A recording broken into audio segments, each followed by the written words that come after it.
Pilipinas, ang oras po 6:40. May problema ka ba sa batas? Hihimayin yan ng Panyera ng Bayan, Attorney Rina Seco sa Usapang Legal. Usapang Legal.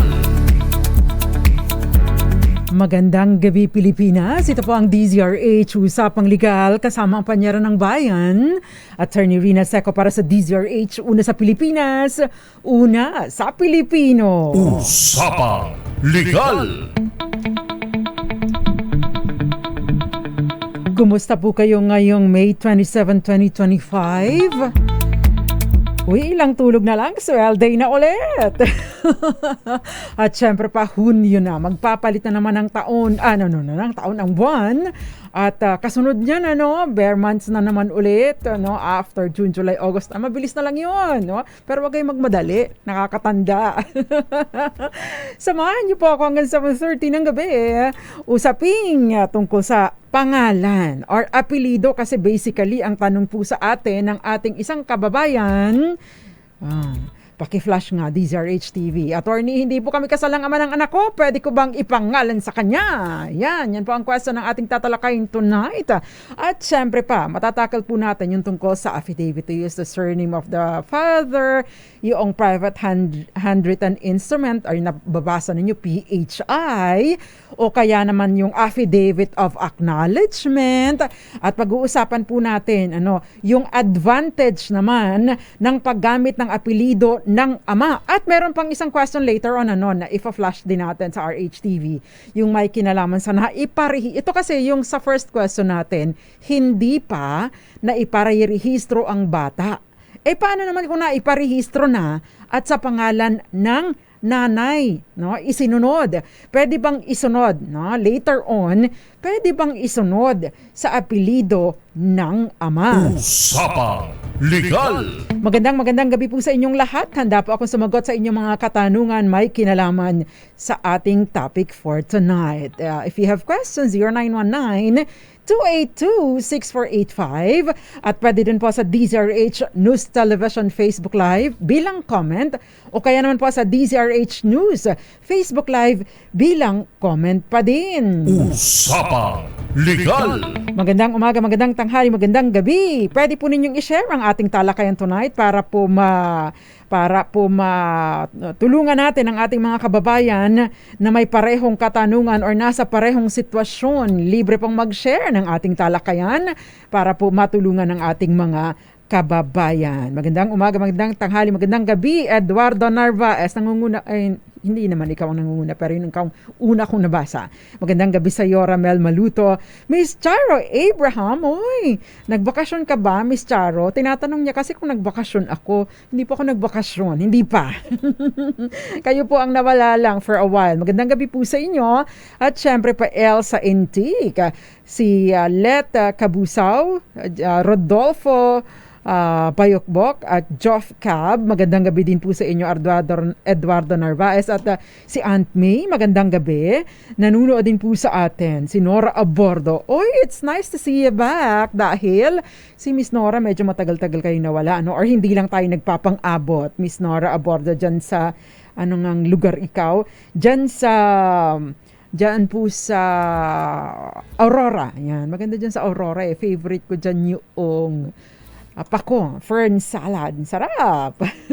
Pagkatapos merong Spanish sardines, o kaya naman kung hindi man Spanish sardines, yung kamati, sibuyas, at saka itlog na maalat. Ay, perfect! Diba? Magandang gabi po sa inyo dyan sa Republic of Aurora. Ayan, madalas ako dati dyan sa Aurora nung nagtatrabaho pa ako kay the old Senator Angara, or yung dating senador, wala na siya di ba? Senator Edgardo Angara sa Senado. Magandang gabi din sa inyo, Ador Cortez, Marcelo M., at syempre si Aunt May, si Go Chacha, at si Mickey. Magandang gabi po sa inyong lahat. Usapang Legal! Mami Belen Rivera na Imbag Arabi, Ma'am Grace Recta Maricor Angeles, Daddy Roel Resio, Jerry Sumagaysay, Tita Ami Miraflor Garcia, Bongbong Salvacion, June Santos, at maraming iba pa. At syempre pa mga kababayan ko po dyan sa Marinduque, lalong-lalo na mga taga Buena Vista at Torrijos, Marinduque. Magandang gabi po sa inyong lahat. Kumusta ang Mina ba yun? Diyan sa Bagtingon, Buena Vista, Marinduque. Hindi daw dam daw Pakilinawan nyo nga po ako. Usapang Legal! Anyway, may kinalaman po sa RA 9255. Yung illegitimate children na pinapayagan ng gamitin ang apelido ng kanilang ama. Ibig pong sabihin kapag illegitimate children, kasi ang term na po ngayon ay hindi illegitimate children. Ang term na po na ginagamit ngayon sa mga latest decisions ng Supreme Court ay yung non-marital child or non-marital children. So, yung mga bata na ipinanganak na hindi kasal ang magulang, kung ano man ang dahilan kung bakit hindi kasal ang kanilang mga magulang, ay pinapayagan na po na dalhin ang apelido ng kanilang ama. Usapang Legal! So ang sagot po doon sa unang katanungan na flash ng DZRH TV, hindi sila kasal, pwede bang ipangalan sa tatay ang bata? The answer is yes, pero meron po kayong kailangang mga dokumento or ma-comply para magamit ng inyong anak ang surname or apelido ng kanyang ama. Usapang Legal! Dati po kasi maikwento ko lang, bago po itong 2004 law, itong allowing illegitimate children or non-marital children to use the surname of the father. Dati po ito ang sinasabi doon sa 1988 na family code, ang mga bata na hindi kasal ang magulang ay dapat na nasa parental authority at nakapangalan sa kanilang ama. Sa kanilang ina. So ibig pong sabihin automatic ito, na nasa nanay. Ganon din po ngayon na automatic ay sa ina, maliban na lamang kung pinapayagan ito or ina-acknowledge siya ng kanyang ama. Usapang Legal! Maganda din itong pagkakataon, Good news ito po, para sa ating mga kababayan na mga hindi kasal ang magulang, dahil kapag later on kung sakasakali po na merong bad blood sa pagitan ng nanay at ng tatay, pagkatapos hindi naman ni-recognize ang bata or hindi, kung ano for whatever reason, ang nangyari nakapangalan sa anak, sa nanay ang bata. Pagkatapos si tatay ay may asawa o may pamilyang iba, especially yung mga legitimate families. Ibig sabihin, meron pong asawa, pinakasalan. Kapag ka po nagmanahan, hindi po ba, ang pinakaunang problema po natin kapag ka nagmanahan, yung pagpapatunay na yung tatay talaga ay yun ang tatay ng bata. At syempre, hindi na kailangan pa ng iba pang mga dokumento at iba pang mga pagpapatunay kung acknowledged at naisunod sa tatay ang apelido ng bata. Usapang Legal! Syempre, pag magkiklaim ka ng mana, hindi ka nakasunod sa tatay mo. Pagkatapos hindi man lang alam ng kanyang legitimate family ang existence mo, bigla kang susulpot sa lamay o sa usapin ng mana. Napakadaming questions sa'yo, i-interrogate ka, at malamang sa malamang, makarating ka pa sa korte. Usapang Legal! Pero doon po sa pamamagitan po ng RA 9255, yung nagpapahintulot sa bata na gamitin ang apelido ng kanilang ama, dapat ang tawag dito illegitimate father, hindi illegitimate child kasi hindi makasalanan ng bata yun di ba? So, yun pong RA 9255 sinasabi, yun pong illegitimate or non-marital children ay maaring gamitin ang apelido ng kanilang ama kung yung filiation o yung kanilang koneksyon bilang magtatay, bilang magtatay, tatay at anak, anak at tatay, ay expressly recognized or ina-admit, inaamin, inaangkin, no, ng ama sa pamamagitan ng record of birth na naka-appear doon sa civil registrar o kung sa halimbawa sa pamamagitan ng isang public instrument or acknowledgement o kaya naman ay private handwritten instrument. Ako, si Belle Domingo ay inaamin ko, no? At kinikilala ko ang aking anak na si baby XYZ na ako talaga ang tatay nito, no? Itong anak ni girlfriend BCD ay ay aking anak. So pwede po yung ganoon. Usapang Legal. Kaya lang may pagkakataon ipinangalan na lang pala, no, sa lalaki kung sino-sino na lang, no? Lalo na kung medyo may kaya-kaya. May kakilala kasi akong ganito no? Yung babae ipinangalan doon sa lalaki, no? Yung bata, no? Hindi naman pala siya ang tatay, no?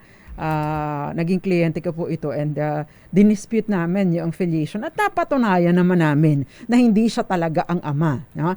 So may recourse din naman po ang isang tatay o isang tao, isang lalaki na basta na lamang inilagay sa kanyang pangalan or ipinaangkin, no, sa kanya ang bata na sa totoo lang ay hindi naman niya pala anak. Usapang Legal. Take note po, no, kapag ka ito ay napatunayan, ang isang bata ay napatunayan na anak ng isang lalaki na pumanaw, no, automatic, entitled sa 1/2 ng share ng isang legitimate child or ng marital child ang kanyang share sa mana. So malaking usapin po ito. Usapang Legal. Anyway, ipagpapatuloy po natin ang ating talakayan maya-maya lamang magko-commercial lang tayo. Pero Gael Enriquez, magandang gabi sa iyo. Gayon din sa iyo Miss Joy Garimbao, Jerry Sumagaysay, Bongbong Dioso Salvacion, Lilia Seco, diyan sa Tondo, Manila, Evangeline Maspara, magandang gabi sa iyo. Si Jun Di Makuta, Dante Reyes, Miss Roxanne Costo, at Suzuki Ronero dyan sa Japan. Si Kuya Mario Manuba at maraming iba pa. Nanunood din po sa atin si Miss other than Miss Charo Abraham, si Michael Manalo, nanunood din po sa atin si Josephine Garimbao at Connie Reyato, magandang gabi, na Imbag Arabi, Ma'am Grace Recta. At iba pa pong mga nanunood nakikinig sa atin. Magandang umaga, magandang tanghali, magandang gabi. Magbabalik po tayo, ilan po muna mga paalala. Diyan lamang po kayo. Kayo'y nakikinig sa Usapang Legal kasama si Attorney Rina Seco. Kayo'y nakikinig sa Usapang Legal kasama si Attorney Rina Seco. Usapang Legal. Usapang Legal po kasama panyera ng bayan, Attorney Rina Seco. Sabi ni Sheshe Dats, naman, may batas dyan. May batas para dyan, Revilla Law 9255. Kasi yung dating pong yung tatay po ni Senator Bong Revilla, Senator pa siya ngayon, ni Senator Bong Revilla, di ba siya yung author nito? No, dahil marami siyang mga anak. Ilan po ba yung anak nila? Medyo may karamihan po, So anyway, magandang gabi sa iyo, Melvin Letrodo sa Barangay Katipunan, Santa Fe, Leyte. Magandang gabi din sa iyo, Malvin Joy Garimbao, at syempre pa si Leo Havares, si Yagos Angeline Henry Dolohan sa Botolan, Zambales, si Lilia Seco, syempre magandang gabi sa iyo, Evangeline Maspara, Rex Seco, magandang gabi, at babatiin ko na din yung nagpadala ng merienda kanina, si Pars, Engineer Saldi Kitaleg, magandang gabi sa iyo, at syempre pa, si yung mga taga Central Engineering natin. May mga sweet po yung aming mga engineers dito. Mantagin mo yun, libre-librehan nila ang merienda. Magandang gabi po sa inyong lahat. Usapang Legal. Okay, yun pong binanggit. Tama po yung binanggit ni Sheshe Dats, na pinapayagan po ito sa ilalim ng Republic Act 9255. Subject, of course, sa kondisyon na kinikilala siya ng kanyang ama. Kasi kung hindi kinikilala ng ama ang bata, medyo may problema po tayo because unang-una kailangan po ng acknowledgement, kailangan ng patunay ng pagkilala. Paano ito mapatutunayan? Either siya ang nagparehistro mismo sa bata, at inaangkin niya doon na oo nga, itong si baby girl ay aking anak, o kaya at meron din pong, kasi may mga pagkakataon po requirement po ito, yung affidavit to use the surname of the father. Isang sinumpaang salisay na nagsasabi na, itong batang ito gagamitin ang apelido ng kanyang ama. Take note po, pinag-uusapan po natin yung non-marital children or illegitimate children or simply put, mga anak sa labas. Kasi kapag ka po si nanay at si tatay ay kasal, syempre, nakasunod po kay tatay, automatic. Nakasunod kay tatay yung apelido. Although, meron pong desisyon ang Korte Suprema na itong isang legitimate child na nakapangalan sa kanyang ama ay nagpetisyon mismo na wala namang kwenta tatay ko hindi niya ako sinustentuhan, na wala siyang parang bula. Ginost niya kami ni nanay at bilang pagkilala sa naging sakripisyo ng nanay ko, susundin ko ang apelido ng nanay ko. Ginawa po niya ito at naaprobahan or pinahintulutan po siya, nag-grant po siya ng Korte Suprema. Usapang Legal! Yun. Pero as a rule, kapag ka po ang isang bata ay hindi acknowledge ng kanyang tatay, yun pong kanyang pangalan ay isusunod sa kanyang nanay. Kapag ka po ang isang illegitimate or non-marital child ay kinilala naman ng kanyang tatay, gagamitin pa din ang apelido ng kanyang nanay kung wala po yung tinatawag na AUSF. Ano ba yung AUSF? Affidavit to use the surname of the father. Ang isa pong non-marital, illegitimate or anak sa labas na nag-iedad 0 hanggang 6 na taong gulang na kinilala ng kanyang ama ay gagamit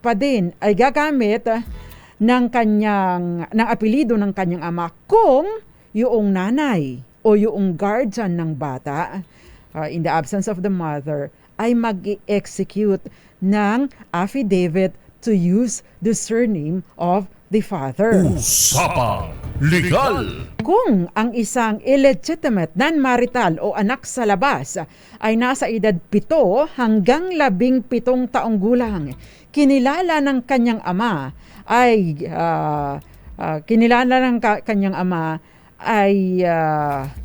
merong AUSF, affidavit to use the surname of the father ay executed by the child, ay pwede pong gamitin ang apelido ng tatay. Yan. Usapang Legal! Halimbawa naman po ang isang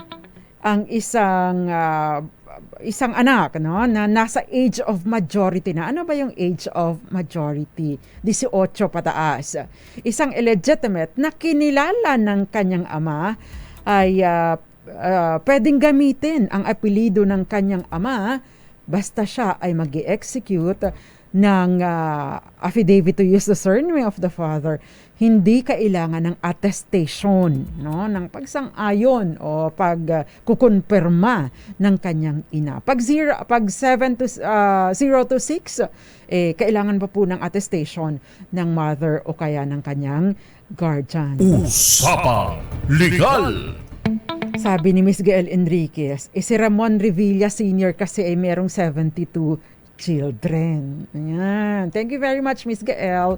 Ayan. So, yun po yung kailangan ng yun po yung importansya ng affidavit to use the surname of the father. Napakahalaga po By the way, take note po na kung halimbawa originally nakapangalan kay nanay ang bata, pagkatapos, iparehistro kay nanay ang bata. Pagkatapos, biglang nag-reappear si Father Bear. Interesado na agad, kagaya nung sinasabi nung dito, ano, na kamukhang-kamukha daw. Sino ba yon? Si Miss Charo Abraham, kamukhang-kamukha, nakapangalan kay nanay. Tapos yung bata pala ay kamukhang-kamukha ni tatay. Ngayon si tatay ngayon interesado na, no? Ano ko pala nga talaga 'yan, no? Parang kambal. may younger version, no? Kapag ka po ganyan, hindi po bago ang ini-issue na birth certificate, no? Ang nangyayari lamang po diyan, naka-annotate, no, doon sa certificate of live birth ng bata na, no, meron pong acknowledged by the father at saka merong affidavit of admission of paternity. Yun po ang i-annotate. Usapang Legal! In short, wala po itong bagong certificate. Kaya po kung kayo ay nasa ganitong sitwasyon na iparehistro na sa inyong pangalan, pagkatapos ay nagkaroon ng admission of paternity o kaya ay merong acknowledgement, tapos sasabihin niyo, gagamitin na ng anak ko yung apelyido ng tatay niya. Pupunta kayo sa LCR, Local Civil Registrar. Hindi po kayo i-issuehan ng bagong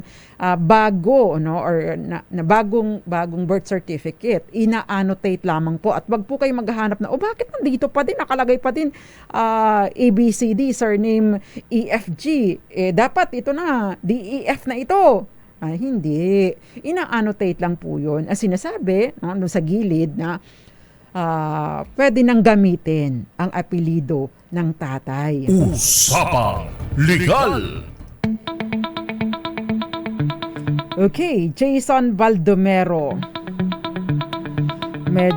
Pwede po kayo mag-message sa akin sa page ko, private message, para po dun sa question po ninyo.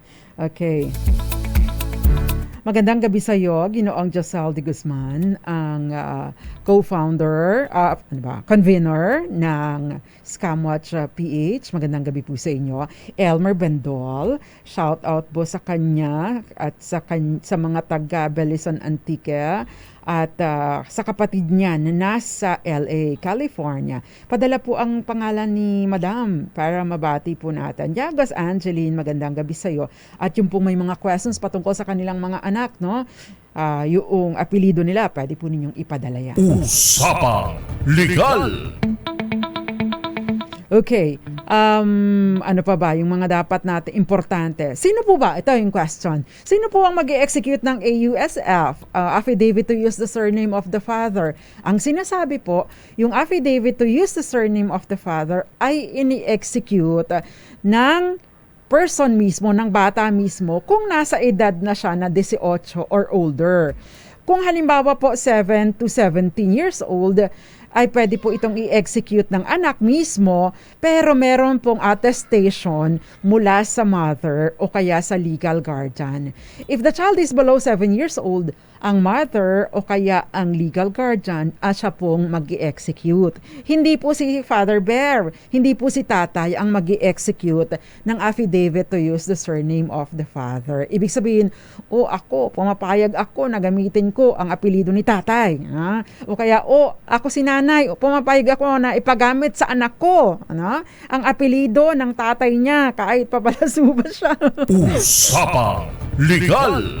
Ayun. So, yun po ang purpose ng affidavit. Ibig po sabihin, hindi lang si tatay ang pumapayag na gamitin ng anak ang kanyang apelido. Dapat pumapayag din po si nanay, no? O kaya kung halimbawa nasa tamang edad na, no? Yung bata ay syempre binibigyan na po ng choice ang bata or ang anak kung ano ang gusto niyang gamitin, di ba? Pero as I have said, kung ang apelido ng isang bata, ng isang anak ay nakasunod sa kanyang tatay, kapag ka po oras na ng manahan, because in the order of things, usually naman, yung mas matanda ang nauunang mategi, hindi po ba? And therefore dumadating sa punto ng manahan, no? At least doon sa aspeto ng pagpapatunay na ikaw nga ay tagapagmana nitong si Don Manuel or si Don Billy Domingo, wala ka ng problema masyado. Usapang Legal. Advance happy birthday sa iyo, Ginoong Noel Agustin, mula kay BBC Gaming, at magandang gabi sa iyo, Miss Charita Rayo, na miss kita dyan sa Lopez, Quezon. Si Eduardo Narvaez at Violeta Montecalvo Zambrano, Moon Beats.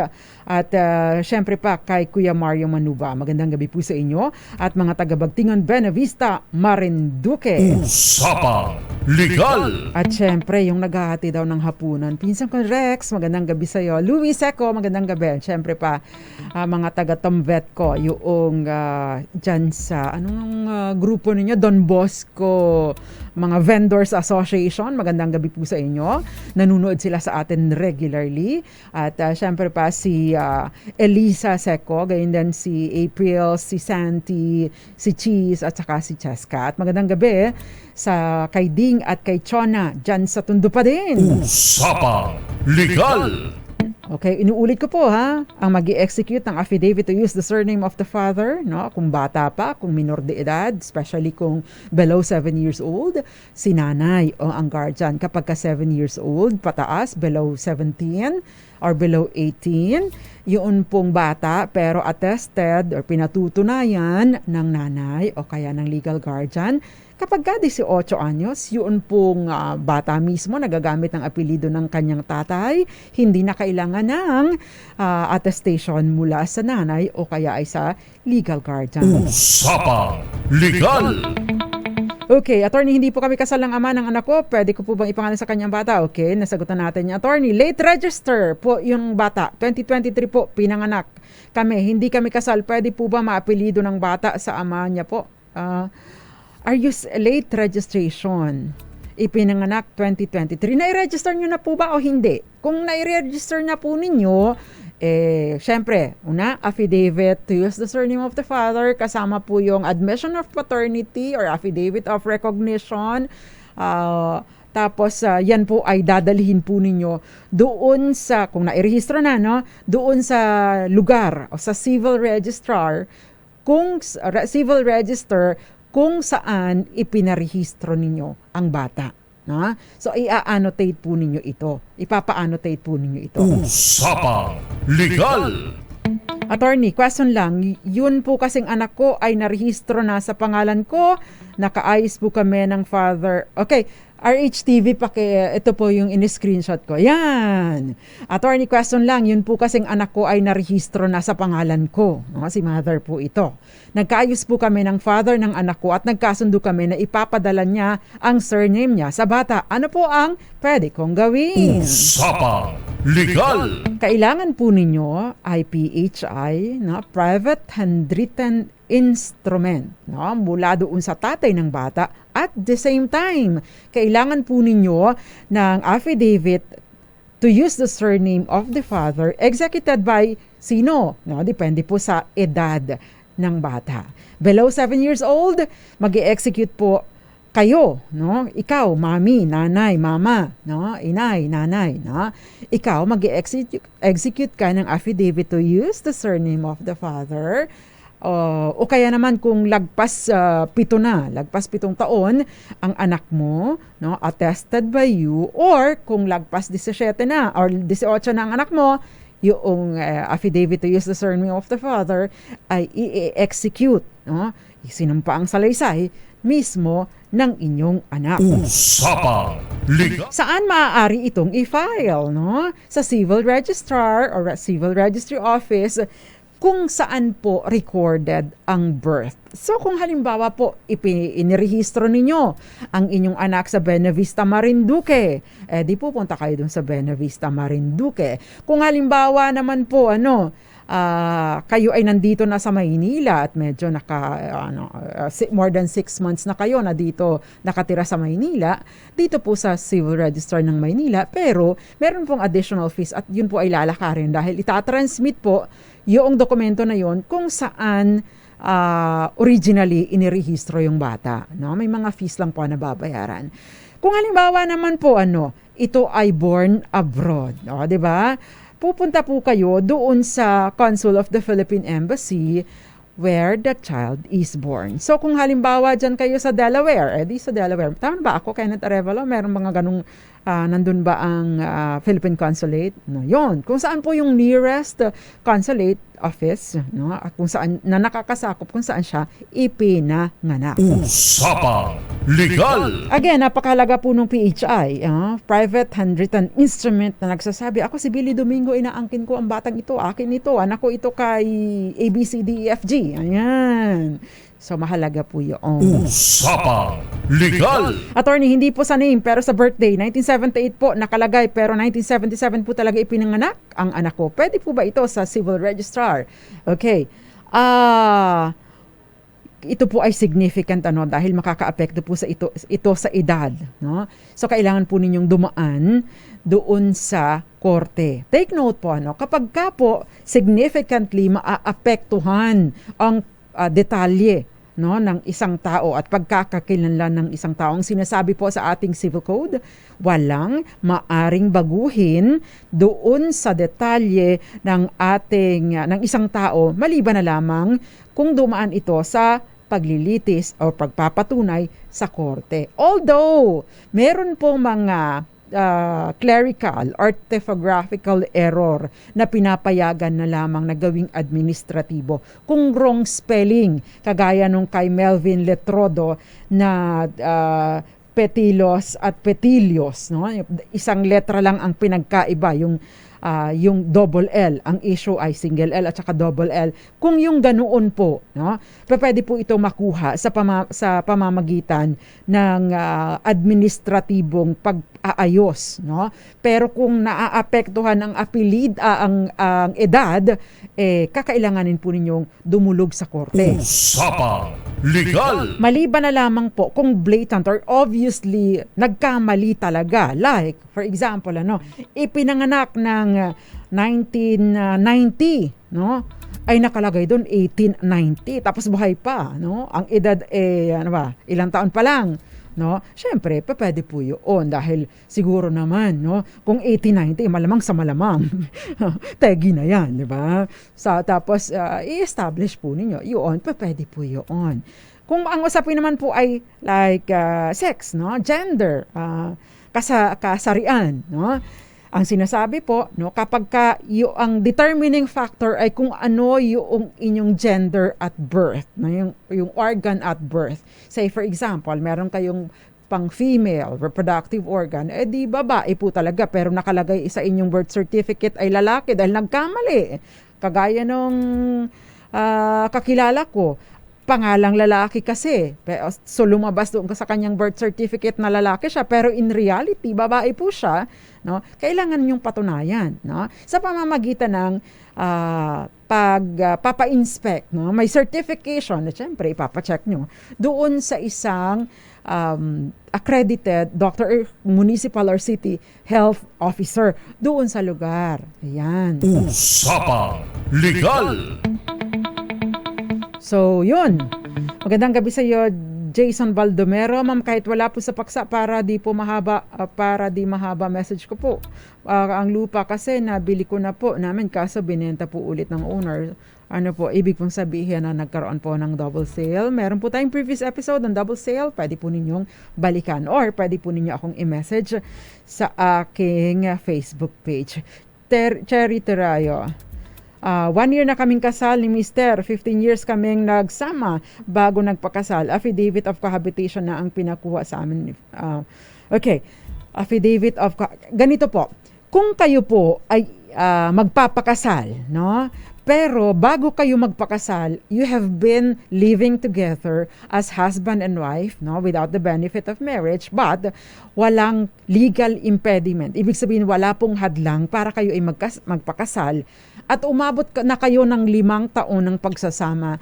Affidavit of cohabitation in lieu of, sa halip na marriage license. No? Hindi na kailangan ninyo ng marriage license. Yung affidavit na lang. Pero wag po kayo magsisinungaling sa inyong affidavit. Now, halimbawa po bago kayo ikasal, nagsama na kayo, pagkatapos kayo ay nagkaroon ng anak. No? Ipinanganak itong batang ito bago pa kayo ikasal ng inyong mister. Pagkatapos nagpakasal kayo. Siyempre, ang lalabas doon sa registration ng bata, illegitimate, hindi po ba? Ang susunod na gagawin ninyo para mag-reflect yung kasal ninyo and therefore legitimated ang status ng inyong bata, mag-i-execute po kayo ng affidavit of legitimation. Isasama po ninyo yung kopya ng inyong marriage certificate patunay na kayo ay naikasal na at automatic po ito ay annotate po doon sa dokumento. So wala pong problema iyon. So ang status niya is legitimated. Legitimated, ibig sabihin ang kanyang mga karapatan is that of a legitimate child. Usapang Legal! Okay, magbabalik po tayo sa ating pong ang aga naman bumati ni Josel de Guzman. Advance happy birthday daw. Thank you very much. Thank you very much din sa iba pang mga bumabati dito. Magandang gabi po sa inyo. Happy 60th birthday, Noel Agustin, Cesar Boy Patratcha, dyan sa Mandaluyong City. At yung iba pang mga nanonood sa atin, magandang gabi po sa inyo. Romel Ocampo, babasahin natin ang inyong question sa atin pong pagbabalik. Ilan po muna mga paalala, dyan lamang po kayo. Kayo'y nakikinig sa Usapang Legal kasama si Attorney Rina Seco. Kayo'y nakikinig sa Usapang Legal kasama si Attorney Rina Seco. Usapang Legal! DZRH, Usapang Legal kasama Panyera ng Bayan, Attorney Rina Seco. Tinatalakay po natin yung pagsunod ng bata sa apelido ng kanyang ama na illegitimate or non-marital child. Ayan. Meron pong question dito, sabi niyang ganon. If my acknowledgement from the father, is it a must that he should be providing support for the child? Actually, unang-unang requirement po para manghingi ng sustento ay syempre kinikilala ng ama ang kanyang anak. Kapag hindi po kinikilala ng isang tao ang kanyang anak, ang pagiging tatay niya sa isang bata, kailangan pong pwedeng pagsabayin na request na petisyon sa korte ng acknowledgement petition para i-acknowledge ang bata for acknowledgement of the child, isasama na din po yung sustento. Ngayon, kapag kinilala ng tatay ang bata, mas madali na po na, kasi hindi mo na kailangang patunayan, di ba, na siya ang tatay. Pwede na po kayo agad manghingi ng sustento. Take note lamang po, na yung pagbibigay ng sustento sa ilalim po ng batas ay hindi automatic.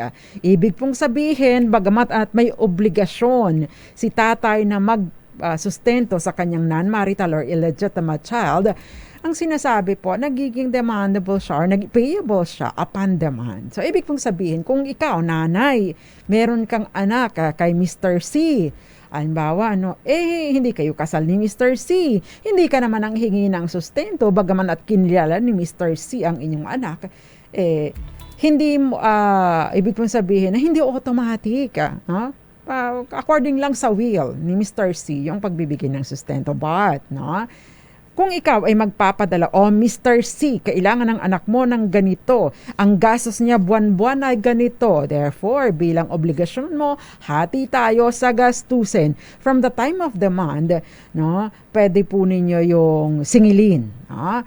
Ibig pong sabihin, kahit halimbawa, hindi siya nag-comply. Say for example, 1 year na ang lumagpas at hindi pa rin siya nagbibigay ng sustento.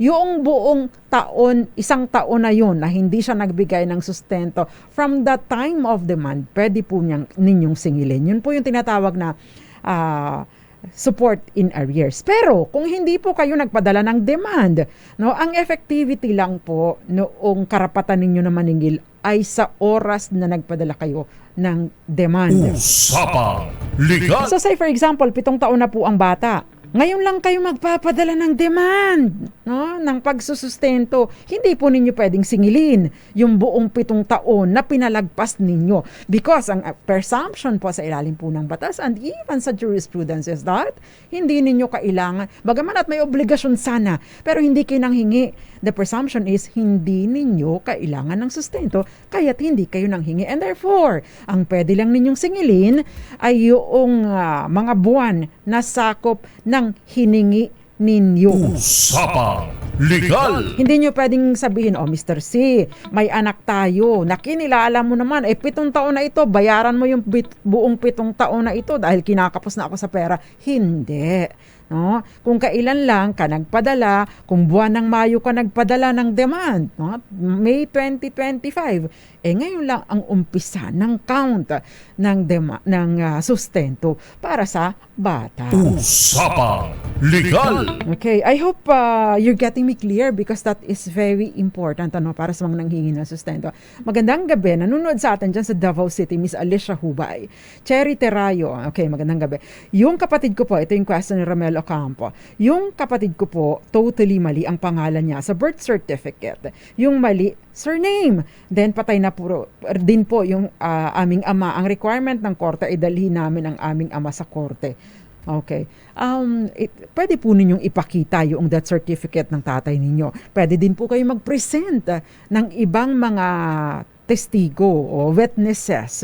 Pwedeng yung mas nakatatandang kapatid na nung ipinanganak itong kapatid ninyo ay meron ng kamalayan bilang magte-testify. Pwede din po yung nanay. Pwede din po yung lolo, yung kamag-anak, no? Yung malapit na kamag-anak na nakakaalam ng facts. No?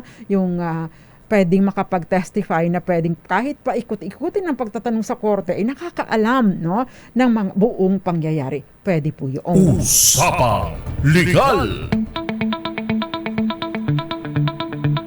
Okay, may question po dito.